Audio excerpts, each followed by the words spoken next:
अखिलेश भी सोच रहे होंगे कि आखिर हो क्या रहा है, चुनाव से पहले और कितने झटके मिलेंगे। एक झटके से उबर भी नहीं पाते कि दूसरा इंतजार कर रहा होता है। सपा के दिग्गज नेता स्वामी प्रसाद मौर्य ने आखिरकार पार्टी को अलविदा कह दिया। वो दिग्गज नेता है स्वामी प्रसाद मौर्य, जिन्होंने एक दिन पहले ही सपा प्रमुख को उनकी हैसियत याद दिला दी थी और आज उन्होंने पार्टी और एमएलसी पद से इस्तीफा दे दिया।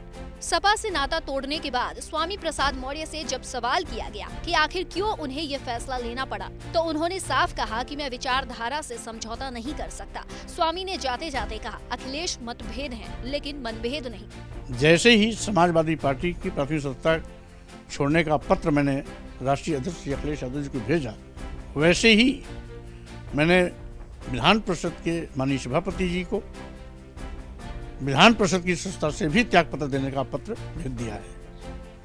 इसलिए पद आता और जाता है, लेकिन विचारधारा शाश्वत होती है और विचारधारा पर मैं ग्रहण नहीं लगने देना चाहता। विचारधारा के आड़े कोई भी आएगा तो स्वाभाविक रूप से उससे टकराना हमारी शक्ल में है और विचारधारा को मजबूती प्रदान करने के लिए मैं पहाड़ से टकराने की जरूरत पड़ेगी तो उससे भी टकरा जाऊंगा, लेकिन विचारधारा से समझौता नहीं करूंगा। एक तरफ स्वामी प्रसाद मौर्य ने सपा पर निशाना साधा तो दूसरी तरफ अखिलेश यादव की तारीफ भी कर दी। साथ ही उन्हें चाचा रामगोपाल यादव से पार्टी को बचाने की सलाह दे डाली। कहा कि जब तक प्रोफेसर साहब है तब तक सपा पर ग्रहण लगा रहेगा। जहां तक रही बात ओम प्रकाश राजभर जी की, वो कब क्या बोलते हैं उसका कोई ठौर ठिकाना नहीं है। कब किसकी बुराई करें, कब किसकी बड़ाई करें, इसलिए मैं उनकी किसी बात को कभी अन्यथा नहीं लेता हूं। ओम प्रकाश राजभर जी राजनीति में बहुत अतचरे हैं। वो दिन में कितनी बार बयान बदलते हैं इसको सबने देखा है, इसीलिए मैं उनकी किसी बात को गंभीरता से नहीं लेता हूं।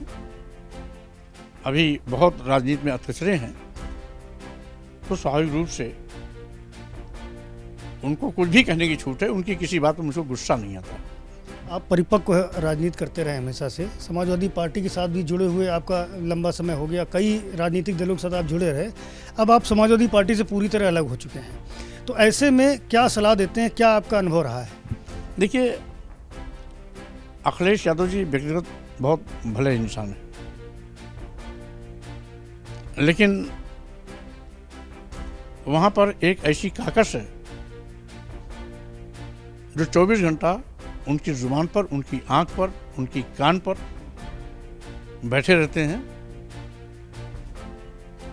और इसीलिए वह स्वविवेक से कभी निर्णय नहीं ले पाते हैं, जिसके नाते हर जगह वो कहीं न कहीं गच्चा खाते हैं। जिस तरीके से हमने इतने कम समय में अध्ययन किया, बोलचाल, भाषा शैली,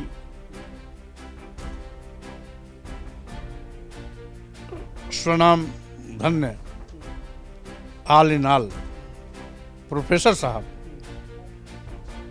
जब तक हैं तब तक समाजवादी पार्टी पर ग्रहण लगता रहेगा। बढ़ने के बजाय नित्य प्रति समाजवादी पार्टी की जनाधार घटता रहेगा, क्योंकि वो ऐसी भाषा बोल देते हैं कि जिसके प्रति वो बोले भाषा स्वाभाविक रूप से वो लठमार भाषा होती है। इसके अलावा स्वामी प्रसाद मौर्य ने इंडिया गठबंधन पर लगे ग्रहण को लेकर बड़ा बयान दिया। कहा कि इंडिया गठबंधन पहले भी मजबूत था और आगे भी रहेगा। कोई पार्टियां जा रही हैं तो कोई पार्टियां इंडिया से जुड़ेंगी। इंडिया अलायंस आज भी मजबूत है, आगे भी मजबूत रहेगा। अगर कोई पार्टी जा रही है तो कोई पार्टी इंडिया गठबंधन के साथ आएगी भी, इसलिए जाने वाले ये चिंता न करें कि इंडिया गठबंधन टूट रहा है। इंडिया गठबंधन मजबूत है और रहेगा। इस दौरान स्वामी ने सुबह सपा चीफ ओम प्रकाश राजभर पर तंज कस दिया। कहा वो दिन में कितनी बार बयान बदलते हैं सबको पता है, इसलिए मैं उनकी किसी बात को गंभीरता से नहीं लेता। जहां तक रही बात ओम प्रकाश राजभर जी की, वो कब क्या बोलते हैं उसका कोई ठौर ठिकाना नहीं है। कब किसकी बुराई करें, कब किसकी बड़ाई करें, इसलिए मैं उनकी किसी बात को कभी अन्यथा नहीं लेता हूं। ओम प्रकाश राजभर जी राजनीति में बहुत अर्थ रहे हैं। वो दिन में कितनी बार बयान बदलते हैं इसको सबने देखा है, और इसीलिए मैं उनकी किसी बात को गंभीरता से नहीं लेता हूं। अभी बहुत राजनीति में अथचरे हैं, तो स्वाभाविक रूप से उनको कुछ भी कहने की छूट है। उनकी किसी बात पर मुझको गुस्सा नहीं आता। सपा से पूरी तरह अलग होने के बाद स्वामी प्रसाद मौर्य ने अपने बयानों से अखिलेश यादव के मन में एक शक का बीज बो दिया है। साथ ही आने वाले दिनों में वो क्या कुछ बड़ा करने वाले हैं इसका इशारा भी कर दिया। फिलहाल अब देखना ये है कि स्वामी प्रसाद मौर्य का ये कदम उन पर उल्टा पड़ेगा या दूसरी पार्टियों पर।